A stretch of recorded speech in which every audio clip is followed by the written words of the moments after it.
Nilsen Arias, exgerente de Comercio Internacional de Petroecuador, se declaró culpable en Estados Unidos. Allá se lo investiga por lavado de activos, por introducir en el sistema financiero de ese país al menos 18 millones de dólares que cobró en sobornos, abusando de su posición dentro de la estatal petrolera. Pero esto que se investiga y se juzga en los Estados Unidos y que en Ecuador no ha sido sancionado, se denunció hace muchos años. Lo hizo el entonces legislador Galo Lara, quien sostiene que por esas y otras denuncias después fue perseguido. Exasambleísta de la Comisión de Fiscalización. Galo Lara, buenos días, bienvenido a Contacto Directo. Gracias, Lenin, un honor estar aquí. Esta historia se remonta al 2011. Usted presentó una denuncia ante la Fiscalía que en ese momento dirigía Galo Chiriboga. ¿Y qué es lo que se denunció en ese momento? Mire, primero un saludo a mis hermanos riocenses y en especial a mis hermanos quevedeños. Yo, como siempre, denuncié con documentos los actos de corrupción del gobierno más corrupto en la historia del Ecuador. Esto es Ecuatorianos. La denuncia que presenté en la Fiscalía, en ese entonces, el 8 de noviembre del 2011. ¿Y qué decía esta denuncia, Lenin? Lo que le dije aquí a don Alfredo Pinargote, lo que le dije a Tania Tinoco y al propio Carlos Vera, y que luego, ¿cuáles fueron las consecuencias de eso? ¿Cuáles eran entonces los contratos en los que se identificaban irregularidades? Miren ustedes, ecuatorianos, este es el memorándum 194-BH 2011. En su parte pertinente dice que se embarcaba primero el petróleo antes de ser adjudicado. Textual, 26 de agosto del 2011. Pero es el caso, señor ministro, que los documentos que me llegaron y hago en mención en este memorándum tienen fecha 24 de agosto del 2011, cuando la apertura de sobres y la invitación a oferta se efectuará el 26 de agosto, es decir, 2 días antes de conocerse los resultados del concurso, ya estaba embarcado el buque con petróleo. Ese memorándum, ¿quién lo envía? ¿A quién se lo envían? En ese entonces, el señor Carlos Pareja, viceministro de Hidrocarburos, le denuncia al ministro Wilson Pastor. Pero eso no es todo. Vean ustedes cómo ellos utilizaron intermediarios. Lo que el expresidente ese entonces decía, ya nunca más vamos a venderle intermediarios. Y aquí está la prueba, pues, ecuatoriano. Primero, embarcaban el petróleo. Aquí lo dije en la Fiscalía y entregué las pruebas.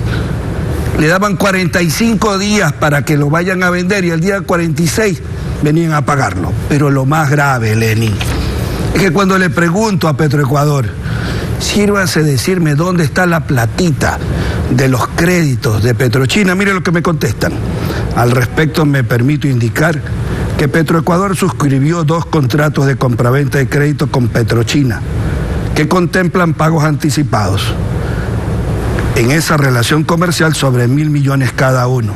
Esos recursos no ingresaron a las cuentas de EP Petroecuador. Aquí están los documentos. ¿Y dónde está esa plata? Bueno, habrá que preguntarle al ministro de Finanzas de ese entonces, porque aquí lo que quedó claro es que los contratos de petroleros de Petrochina nunca fueron a la China. Tan solo el 1.9% del petróleo vendido a los ecuatorianos fue a la China, como lo demostré. Con los intermediarios fueron a diversos países, incluso a Estados Unidos. En su denuncia, en el 2011, ¿se pudo cuantificar a cuánto ascendía el perjuicio para el Estado? Bueno, son varios miles de millones de dólares los de ese perjuicio. Pero yo le quiero decir algo a usted sobre ese perjuicio. Adivinen a quién me encontré en Suiza. ¿A quién? Que se lo dije al fiscal Chiriboga.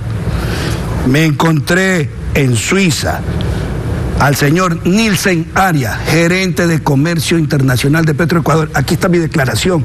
Y le digo, me lo encontré el 6 de agosto del 2011, en vuelo 932 de American Airlines rumbo a Suiza. ¿Acaso, Lenin, nosotros... Pero Nilsen Arias estaba de vacaciones. Nosotros no le vendemos petróleo a Suiza. Me lo encontré en Dubái, me lo encontré en Qatar. Nosotros nunca le vendimos petróleo a ellos.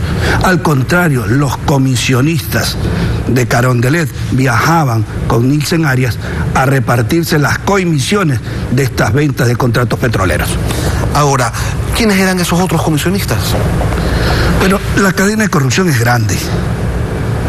Pero lo que aquí yo le pido hoy a la Fiscalía es que se investigue quiénes eran los enviados a recibir esas comisiones de Nielsen Arias. ¿Quiénes eran? Ahí hay un grupo, la Fiscalía ha allanado a varios de ellos, esperamos los resultados y si la Fiscalía quiere mi versión, encantado voy a dársela. No se puede decir entonces que las denuncias de Pareja Yannuzeli no tienen sustento. Pero si aquí está la prueba, entregado en la Fiscalía, con CD, con documentos, con transferencias, con contratos. Por eso me persiguieron, por haber cumplido un mandato popular que mis hermanos riocenses y quevedeños me dieron, legislar y fiscalizar. Lo persiguieron, es decir, esa fue todo lo que pasó después con usted. El tema de Quinsaloma es una consecuencia de estas denuncias. El montaje de Quinsaloma fue producto que le llegué al bolsillo del petrolero de Carondelet. Y ahora le quiero decir algo, señor Artieda. Hoy en este lugar se cumple una diosidencia en esta entrevista. Ecuatorianos, ustedes se recuerdan de este momento. Pues sucedió, Lenin, un 14 de noviembre del 2014. Hoy son 8 años que me trajeron encadenado, engrilletado y esposado para darle de muestra al Ecuador que eso le iba a pasar a quien denunciaba actos de corrupción. Hoy se cumplen 8 años coincidentes. Es bastante claro que la Fiscalía de ese entonces, que formaba parte, según Pareja Yannuzeli, de la estructura corrupta que giraba alrededor o sobre la que se manejaban los negociados petroleros, no haya actuado. Pero ¿y las fiscalías de después? ¿Por qué no han hecho nada? Bueno, es muy sencillo. Yo fui al Departamento de Justicia americano. Yo fui al Departamento del Tesoro americano incluso a denunciar las transferencias de más de $500 millones en efectivo en el Pacific National Bank. Yo fui al Departamento de Estado y entregué estas denuncias, con esas transferencias, con esos contratos petroleros. Las consecuencias las vivimos después. Sin embargo, yo sí quiero hacerle una reflexión. ¿Ha servido de algo todo lo que hemos denunciado si hasta hoy no se ha recuperado $1 de lo robado? $1 de lo robado no se ha recuperado. No puede ser posible eso. Y no solamente que no se ha recuperado lo robado, sino que además muchos de los procesos que en Estados Unidos sí han sido juzgados y en donde sí hay sentenciados confesos, aquí no pasan de investigación previa. Pero sentenciados confesos, ¿quién denunció Seguro Sucre? Galo Lara. ¿Quién denunció Petroecuador en ese entonces? Galo Lara con Fernando Villavicencio, a quien le envió mi solidaridad por esa inhumana y cruel persecución. ¿Quién denunció las carreteras cuarteadas? Galo Lara. Imagínense en Quevedo, tenemos un anillo vial que empezó con $98 millones el contrato y terminó con 200 y pico de millones. Ya tendremos que averiguar a dónde fue esa plata. Pero no me ha respondido a la pregunta, ¿por qué en Estados Unidos sí se investiga, sí se sanciona?